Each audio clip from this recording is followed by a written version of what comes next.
Welcome to Sanity, a podcast by the New York Sun. My name is A.R. Hoffman, and every week, along with my co-host, Rebecca Sugar, we make sense out of the nonsense and bring a little bit of sanity to your week. Hi, from New York. Ari's in Israel right now, so it's nice to see you. Ari, the quote of the week is in memory of Charlie Kirk, who was assassinated yesterday. And because he was a man of faith, I pulled this quote from the book of Matthew 25:21, which says, "His master replied, 'Well done, good and faithful servant. You have been faithful with a few things. I will put you in charge of many things. Come and share your master's happiness.'" Charlie Kirk, of course, did a lot of things while he was here for his short 31 years. And I just wanted to add, because I'm Jewish, and we have in the Ethics of the Fathers a very famous saying that I thought was appropriate to read here too. It's from chapter 2, verse 16. Rabbi Tarfon used to say, "It is not your duty to finish the work, but neither are you at liberty to neglect it. If you have studied much Torah, you shall be given much reward. Faithful is your employer to pay you the reward of your labor. And know that the grant of reward unto the righteous is in the age to come." So that makes me think, of course, of Charlie Kirk, too, because he didn't finish the work, but he certainly put a lot of work in. And now it's up to those who loved him and admired him to help finish the work that he started. Very well said, Rebecca, and hello from Israel, which feels in some ways appropriate, given Charlie Kirk, among fighting for many other things, he fought for the Jewish state and the Jewish people. I think my first reaction, Rebecca, was just disbelief, which maybe is that feeling that assassinations create. I mean, people older than either of us talk about, where they were when JFK was assassinated, when RFK was assassinated. I certainly remember the moment that Trump was shot in Butler, Pennsylvania, indelibly, and it's one of those things where you check your phone and it doesn't feel real. And there was, I think, first it's some hope of survival, and then the word came that he had died, and there are just no words to describe how awful this is, but also how dangerous and how I think really catastrophic for the American politics, just American society, and American culture. And that's needless to say, without even mentioning, the horrific video of the assassination. So just it still doesn't feel real. Even the phrase, the assassination of Charlie Kirk, doesn't feel real. And I know we were talking offline, Rebecca, that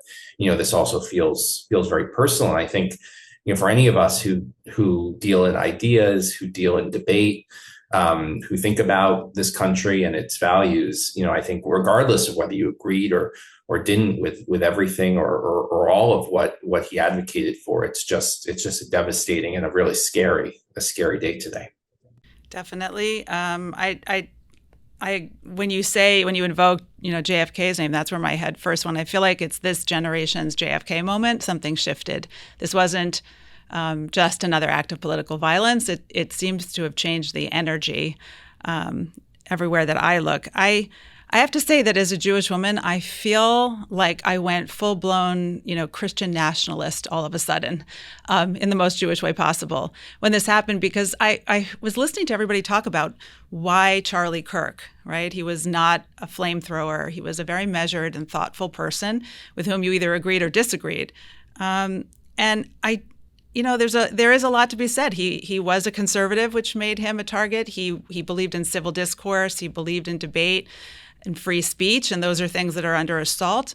But I think this wasn't only about those things. I think this was a bigger question of the bigger assault on Christianity and people of faith in the West. I think people in Western Europe are experiencing it in a very different way from different precincts, and we're experiencing in the United States from particular kinds of groups, but all those groups, whether they're radical Muslims or they're the far left extremists here, the woke, crazy left, or the Marxists, they all share one common target, which is the person of faith, because people of faith understand that God is their God. The state is not their God.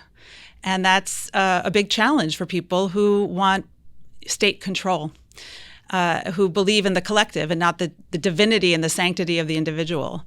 And Charlie Kirk represented through his free speech not just political ideas, but Christian ideas, the idea of an America that was founded on deep religious belief and biblical ideas and Christian ideas. And those are the most threatening ideas to these sort of categories of people. And so, I don't like to make religious wars out of things. I don't mean to blow this out of proportion, but I actually don't think it is to blow it out of proportion to say that there's an assault on Christianity happening around the world and what it represents, on Judeo-Christian values and traditions. And Charlie Kirk was the maybe most eloquent and visible representation of those American/Christian, Judeo-Christian ideas and ideals. And he was killed for that. Mm-hmm. Yeah, no, I think that's undoubtedly a through line. And you see, the reactions of folks like, Ben Shapiro, who feel allied in that cause, whatever their religion. Just a couple other threads to pick up, Rebecca. I think another element of this for me is that he and again, agree or disagree, he modeled a kind of politics that I think we really need, an attempted persuasion, an idea of showing up in person, right, to debate, not just kind of flame throwing online. Obviously, he had a vigorous online presence, but this idea of debate is something you do, in front of and with another human being.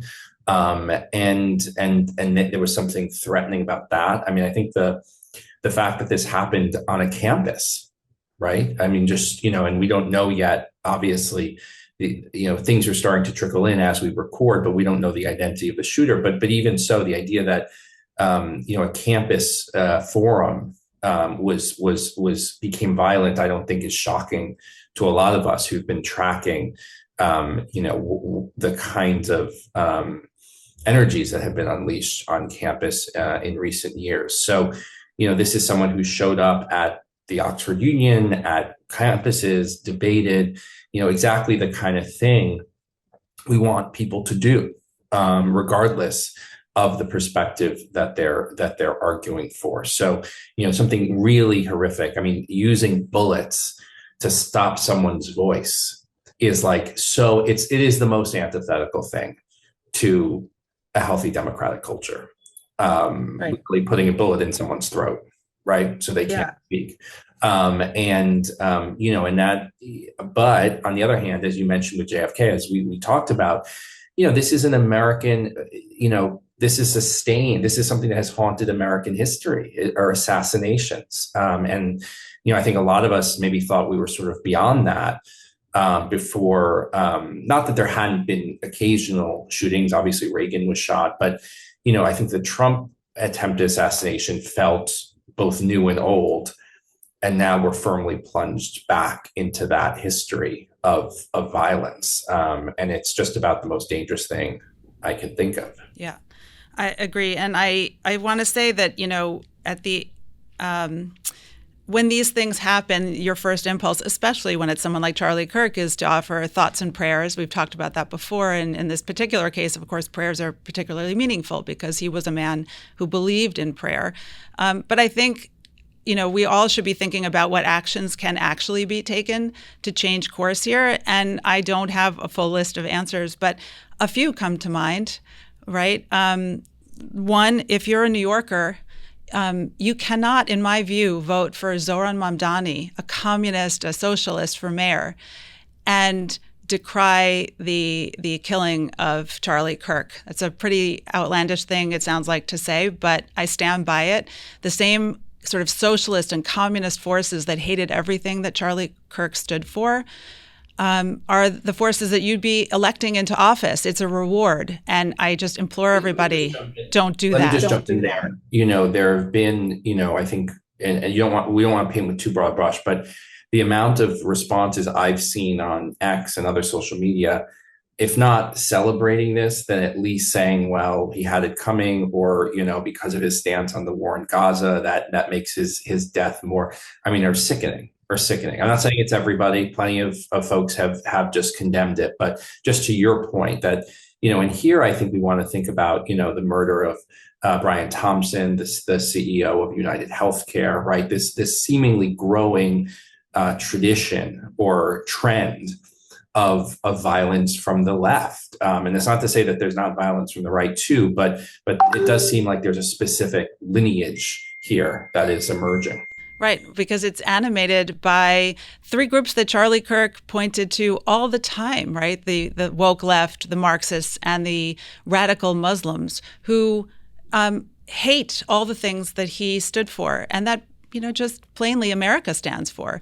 And so that's why Western Europe generally is suffering under the weight of those three groups. And luckily for Americans, we have a constitution. They don't have that in Western Europe. And our constitution is grounded in biblical ideas and Judeo-Christian ideas. So we have at least some foundational sense of protection against the onslaught. They don't in Western Europe. And I think it's no mistake that it's no accident that the Western European countries are all falling under the weight of these forces. And the only ones that aren't are the ones that are asserting their foundational Christian, Judeo-Christian beliefs. It's just true. Hungary, Poland, and even the United States of America. So voting in communists is the wrong way to go.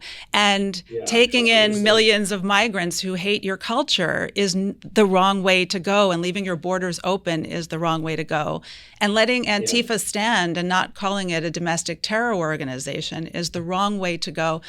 These are just a small checklist of things that are on the to-do list for everyone right away. There's a bigger list, I'm sure, but anything that aligns with Marxism, radical Islam, and the woke left, DEI has to go.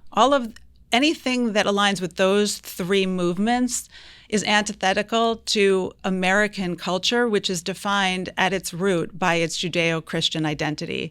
And that's the tell for all of us and the way to move forward and what to vote for, what to promote, what to tolerate.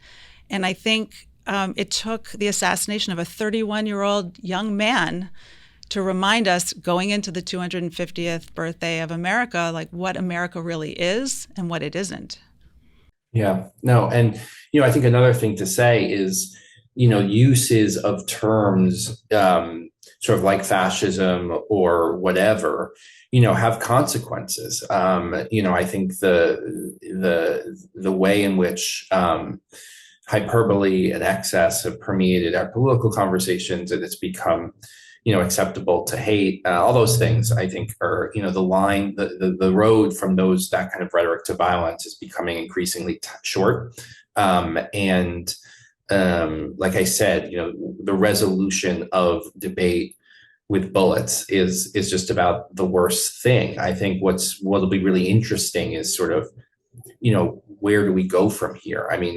Will there be a kind of all sides taking a deep breath? Seems like a lot to ask for, or do we continue with this seeming spiral? I think just as on a human level, as you said, someone who's 31 with wife and two kids, there's just a human tragedy aside from the political one.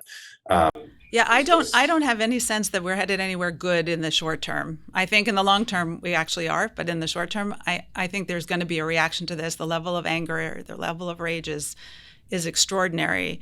And I just, to point out that Charlie Kirk himself subjected himself to people all the time who hated him, hated his ideas, yelled at him, said the most offensive, most hyperbolic, most disgusting things to his face, let alone about him.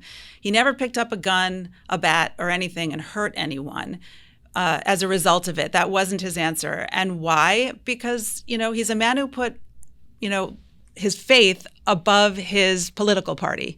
He actually had a higher purpose than his partisan interests. And when you do that, when a country does that and a whole nation does that, you tend to have better results. And when you have groups of people for whom the state is the highest ideal, the highest value, anything goes, and anything has gone. We see the results of it yesterday. I think just, to pick up one minor point about all this, I'm not, claiming that this is the most important um, theme here is, and as you mentioned, I'm here in Tel Aviv, and, what's been remarkable is seeing is sort of some of the condolences from the prime minister, from Benjamin Netanyahu, others. I think folks realize here in Israel, and some of the reporting I've done this week has been about their sense of the American scene, is that Charlie Kirk was also a pro-Israel voice within a broader MAGA world, I think, where there are the opposite kinds of voices. We've talked about on this show, whether it be Tucker Carlson or others. And so I think that's kind of one thing to watch, is that was probably the most important young conservative voice, in America in a lot of ways. And, what kind of gap, what kind of vacuum does he leave, besides the human one, of course, but in a sort of broader political sense? And, who is his successor? And what does that all look like? Time will tell. Can I close this segment out with a quote from Charlie Kirk that's sort of relevant to what I was talking about, and I really like? He said, "I'm a big lover of reason. I think reason is a gift from the Lord. It says in Isaiah 1, 'Let us reason together.' But reason without revelation, reason without the belief in a transcendent order, will go to where John Stuart Mill or where Darwin articulated, which is the survival of the fittest, eugenicist-type experiment we as Christians should reject." And I would add, we as Jews reject it too. And I think he left us, even in 31 years, a lot of his work to guide us and to think about and to hopefully take seriously, because as you say, if there's a path forward, I think he showed us what the path forward could look like. He modeled it. Now we have to pursue it. Rest in peace. Okay, so just sort of moving to our next subject, and that is the strike this week of the Israeli Air Force in Qatar, in Doha. We've spoken a lot, Rebecca, on this program about Qatar's influence on American universities, Qatar's influence on the press, Qatar's influence in sort of American philanthropy more broadly. And I think when we've spoken about it, a lot of it has been a little bit kind of hand-wringing, saying there's not much to do. What are we going to do? They have so much money. They play this, kind of like Switzerland 2.0 kind of role, Switzerland with oil. And we just have to deal with them. And Israel, obviously, and the details are still coming out about how this decision was made, decided no, business as usual was not going to be how we deal with this, going forward. I can say people here were shocked. I think, we'd gotten used to the IDF acting in Gaza, in Syria, in Lebanon, in Yemen, but the Qatar was really another taboo that was broken. So Sorry, Ari, shocked. What do you mean? Shocked that Israel had the capacity to do it, or shocked that they had the political will to do it? They had the political will. Yeah. I mean, I think Qatar is an interesting case. One of America's largest bases anywhere in the world is in Qatar. It's where the negotiations are happening over the hostages and over the end of the war. And Qatar, like it or not, is an American ally, which is not true of these other countries. So it felt like a kind of paradigm shift, or at least adjustment in this war. Even if the technical abilities of the IDF, I think, are no longer really up for debate anymore, but certainly the political decision to strike, and just to kind of fill people in, these are the leadership of Hamas is distributed between the Gaza Strip, where most of them are dead, and Qatar, and a little bit in Turkey, where most of them are alive, and very rich and kind Very, of living. very, very rich. Yes, billions and billions of dollars each. Right. So, I think one thing to say is a question to ask is, how does this affect the negotiations over the hostages? Word here is that there was initial elation about the strike, I would say. There was even rumors that Khalid Mashal, who's one of the heads of Hamas, who Israel's been trying to kill for years, was killed. Um, but there's been some a little bit more pessimism over the last day or so about whether high value targets were hit. We're hearing some reports that, the leaders stepped out of the room when the missile hit to pray. They prayed in another room. They left their cell phones in the room. And, so the location maybe was a little bit off. We don't really know yet. We do know that some bodies have been recovered and that some people were taken to a hospital, but we don't know the identity of those people. I have to say, I think it's great. Not to sound glib, but all of these people had blood on their hands. There's a famous image of them watching October 7th on television, celebrating.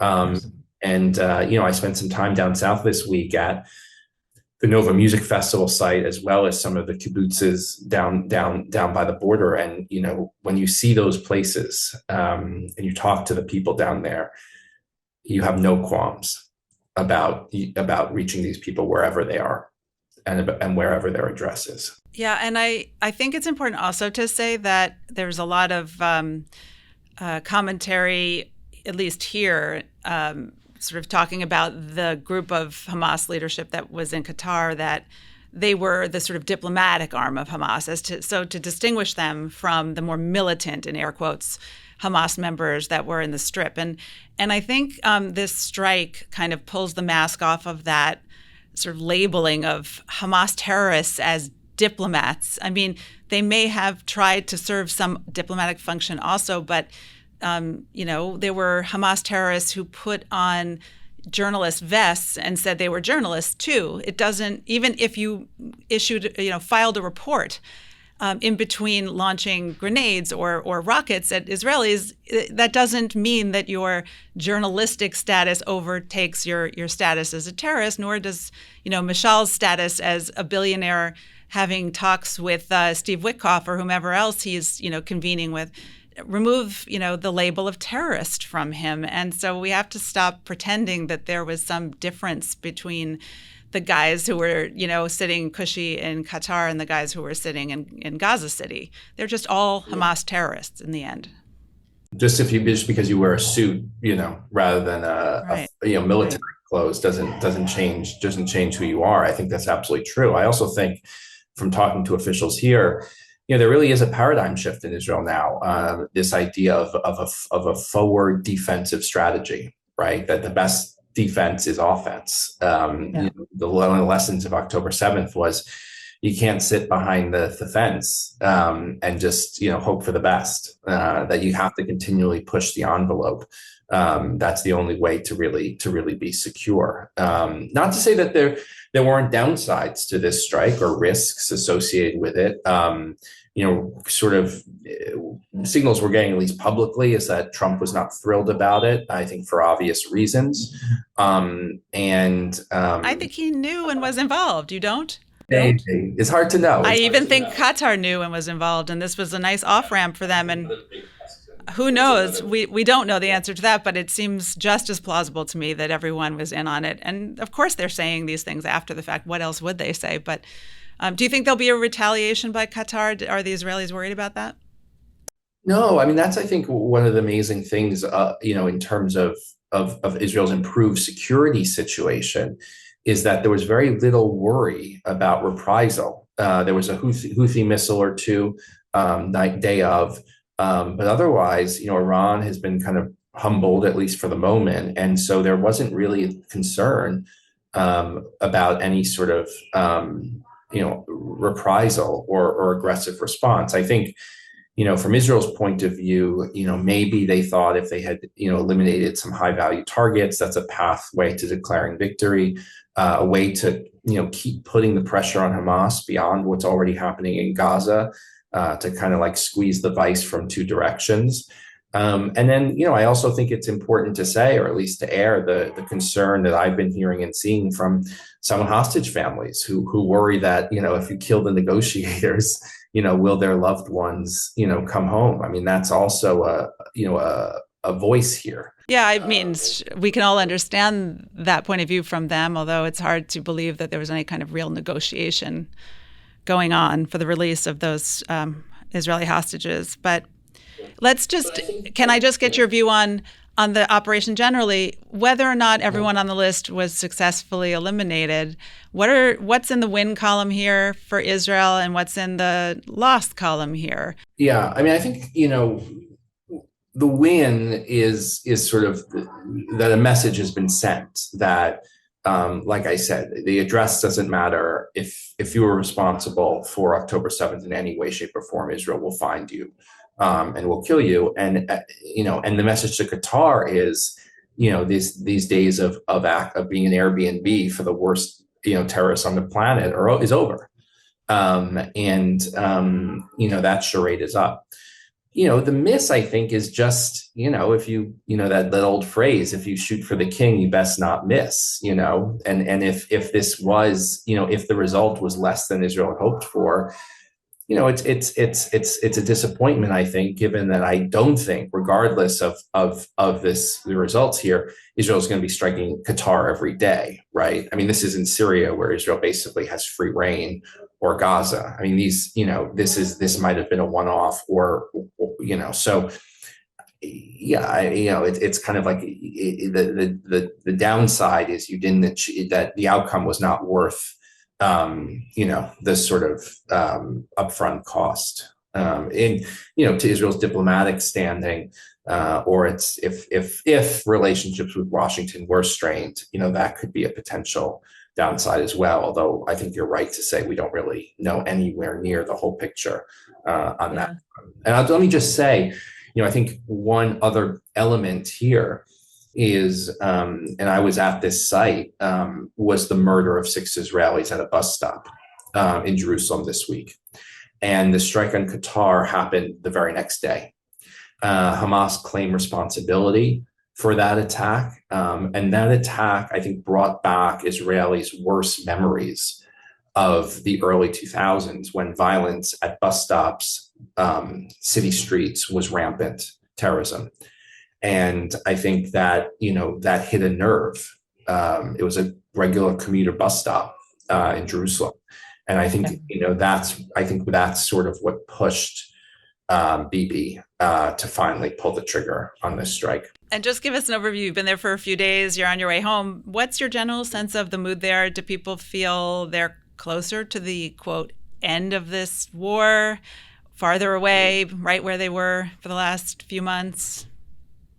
Yeah, I mean, I think certainly, from talking to people, and both people on the street and senior officials, I think what people outside of Israel don't really understand is the country or the government's determination to win this war and to crush Hamas. Now, people might have different senses of exactly how to do that or what that means, but there is, an absolute consensus that Israel is justified in doing so and will do so.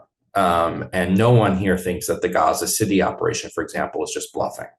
They're all prepared to see that through. I will also say that, one of the things that emerged from my, talking to people and reporting here is that, Israel sees, Western Europe, and this goes into some of your comments about the assassination before, is really in a precarious position, with failing governments lashing out at Israel, enormous radical populations, within their borders. So I think, in advance of the UN General Assembly this week, I think Israel is pretty clear-eyed that, some of the criticism directed against it, and President Herzog is in London now, actually, has not a ton to do with the specifics of the war, but is more, a comment on the nature of those countries and their internal political dynamics. Okay, well, thank you for that review. And, safe trip home. Although, if I'd advise you to stay in Israel if you're looking for some sanity and peace, because it's UN week here. You're coming right back into the midst of the worst week All right, we will. We talked about the in the year. traffic. We talked about the traffic last week, Yeah. and getting closer to Yeah. this coming up. All right, so I'll just kind of jump into my. Oh wait, do we want to make it make Make it sense? make Don't we? sense. Yeah, we'll do a quick make it make sense about, there's not really more that I have to add about the actual murder of Irina Zhurtska, the young Ukrainian refugee who came to the United States and was living in North Carolina and was slaughtered by a mentally ill man on a light rail in North Carolina. But it's tragic. It's unsustainable. It's so many things, and they've all been sort of parsed out in the media. But there was this interesting sort of legal issue that it raised for a lot of people. This idea that one of there was a magistrate, that there's such a thing as a magistrate, was news to a lot of us, and that magistrate was one of the people who released this mentally ill murderer. And the magistrate has no law degree. And there are magistrates apparently in many states across the country. Again, this is all sort of eye-popping news to the average citizen who's not a lawyer. So you're the lawyer here. Tell us, what's a magistrate? Why do we have them? And how do we get rid of them immediately? Well, it's a great point. It's one of those things I think that sometimes lawyers just take for granted, and then you look in from the outside and you say, wait, who is this person? And a magistrate judge or just a magistrate. Is basically supposed to be just someone who does kind of clerical work. The idea is there are far too few judges for the amount of cases and the amount of paperwork, and that some of, especially the sort of determinations and rulings and motions early in a case can be done fairly routinely. I think what this showed actually is there's no such thing as a routine motion, and that it can be a life or death situation. Magistrate judges very often are the ones who will approve a search warrant.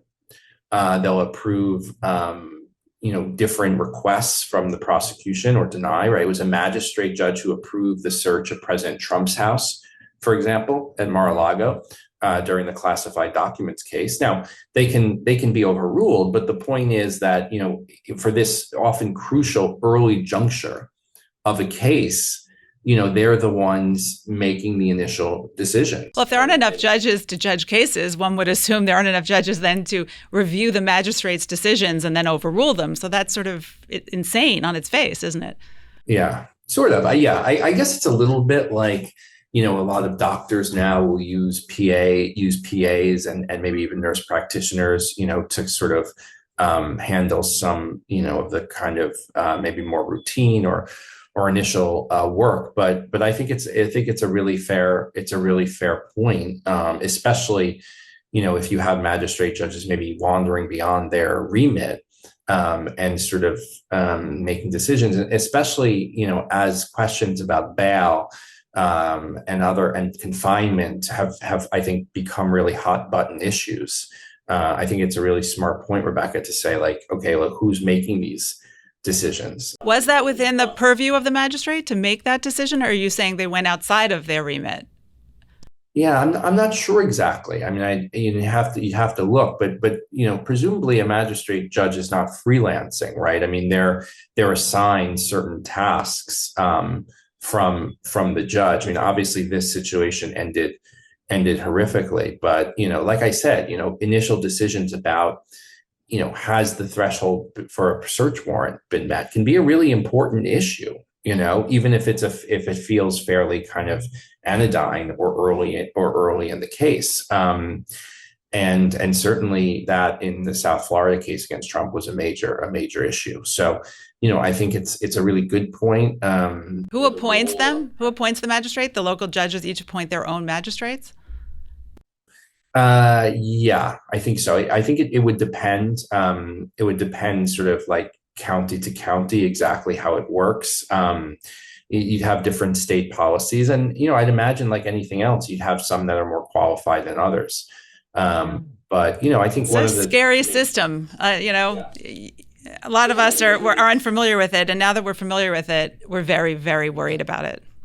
Yeah, I mean, I think one of the dirty secrets that of a lot of industries is that a lot of the work isn't done by the person you trust to do the work, between magistrates, but also law clerks, do an enormous amount of decision writing and research and all of that. If you go to a John George restaurant, he's probably not cooking your appetizer.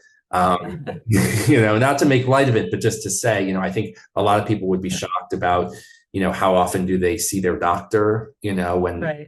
or I don't know if it's good news or bad news to think that, AI is going to replace a lot of these magistrates and law clerks in the near future, but, it doesn't necessarily mean we'll have better outcomes. Yeah, no, I think that's actually a really great question of like, could you have an AI system make these determinations? And would we trust it? That's kind of a legal frontier. Okay, so I don't know if we made much sense of it, but it's a good issue to track, and obviously, needless to say, a horrific situation. Yeah. Okay, sunlights. Time for some Yeah. sunlight. Yeah, my sunlight is going to be another. I feel like this is a little bit of a heavy show, but I think that's just how we're feeling. At least I am. And that's that today is 9/11. And I think it's important as New Yorkers, as Americans, just to note it. I don't know if in America if we're great with kind of anniversaries. And I get it. People are busy and there's lots of news and all of that. But needless to say, it was a horrific day. It was a day that changed the world, but not in an abstract way. I mean, thousands and thousands of people were killed by exactly the kind of evil forces that slaughtered people on October 7th, that have killed people in Europe, that have just brought a kind of nihilistic, destructive energy to our world. And if you would have told me that quarter century after 9/11, you'd have people, waving flags of groups in the streets of major cities associated with the perpetrators of those acts, I would have said you were crazy. But that's how it's come to pass. But just a memorial and a kind of memory of 9/11, and a commitment, truly never again, but also to fight for the values that were attacked that day. Is worth taking a moment to pause. Remember. Right. That sort of 9/11 also brought us the Patriot Act, which conditioned Americans to forfeit their personal civil liberties in the service of emergencies and public safety, which sounds like a good idea, but often goes awry, and it sort of dovetails with my sunburn. It got lost in the shuffle this week, but lawyer Aaron Siri went before Congress and testified this week about a 2013 HHS commissioned study that the Institute of Medicine did. They were reviewing all the scientific literature that was available to assess the CDC's child vaccine schedule. I know you love this topic, but it's an important story because what it revealed, the study revealed that the Institute of Medicine couldn't find any evidence either that the vaccines were unsafe nor that they were safe, that the studies required to make that determination had not been done.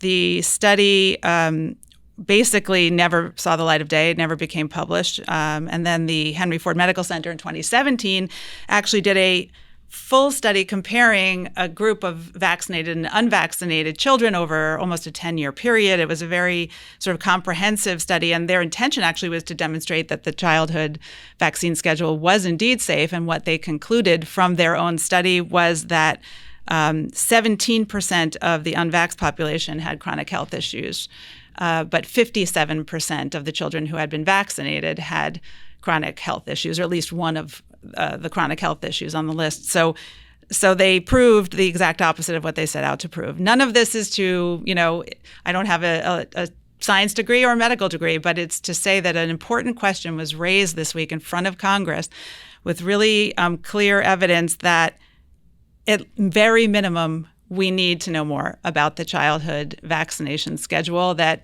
what we think of as settled science on this issue, it seems far from settled. And it seems that the CDC and the HHS knew that it was not settled and didn't want to pursue it. It may turn out to be, the conclusion is that the vaccine schedule is safe, but we should do the actual studies that are required to determine that. And so it's just a story for people to watch. I have my own feelings on it. You have probably the opposite feelings on it, but it is worth everyone taking a look at and coming to their own conclusions about. Yeah. Yeah. I mean, I think just to kind of jump on, I think some I of knew this you stuff, would. well, Yeah. well, I don't know. I mean, I was thinking a little bit, this week about, my grandfather who had polio and, was crippled for life and couldn't work. And I knew him and, really, really suffered and was brought low. And, I don't know anyone with polio these days. Thank God. I think they're yeah, it seems like at least the polio vaccine has been effective. Well, that's a fair argument, but it's also fair to say that it's the number of vaccines delivered all in close proximity to one another within the early years of childhood that might be the real concern here, as opposed to the individual polio vaccine. So what I think I heard this week is that we don't actually know. And it's time to know. That's all. And we might find out that you're right on the polio vaccine and I'm right that 70 shots for an infant is a bad idea. And I think we could all find some room to agree in the space in between, but not knowing is not the answer. Fair? Fair. Okay, so my sunburn is going to be the publication of Kamala Harris's new book. I think to her credit, it's actually more newsworthy than I thought it would be. I thought it would be sort of like bland and word salady. I don't know where I would get that impression from, right? But actually, it's pretty sharp elbowed. And well, she clearly didn't write it. Right, exactly. That's the shortest side. You knew that there was a ghostwriter, right? But I come not to praise Kamala Harris exactly, but just to say, the ineptitude and the ego and the study in cowardice of the last administration, particularly at the end, will go down in history. I think we knew that, but getting more accounts of the pettiness, Harris feeling underappreciated, saying that she basically knew Biden should think about not running or just not running, and saying, well, I couldn't say that because, if I did, it would look like I was just trying to elbow him out. I mean, this kind of stuff would be, ridiculous on the schoolyard, let alone from our highest elected officials. And, regardless of what you feel about, the outcome of the last election, I think there's a general interest in having the best candidates run from either side. And that certainly didn't happen here. It's just another reason to be sort of disappointed in some of our leaders. I don't think she comes off well, and Biden certainly doesn't come off well. Right. It's both a political failure, but also on a certain level a human failure of just character, and definitely no profiles and courage in the Biden-Harris White House. So that's my summary. Okay, good. You saved me from having to read the book. I actually don't have another sunburn because I was sifting through the 3,000, UK instances of suppression of free speech and that I could have sunburned, but I feel like I just repeat myself when I do that. So I'm just going to end with a second sunlight, if that's okay. And it's just this little pearl of wisdom that I picked up from listening to Professor Brett Weinstein on the Dark Horse podcast. He said something that really hadn't occurred to me, but I now live by it. He said he never says please or thank you when he's doing a prompt in AI, because it's a trap to think of the thing to which you are speaking as a human being. It is not a human being.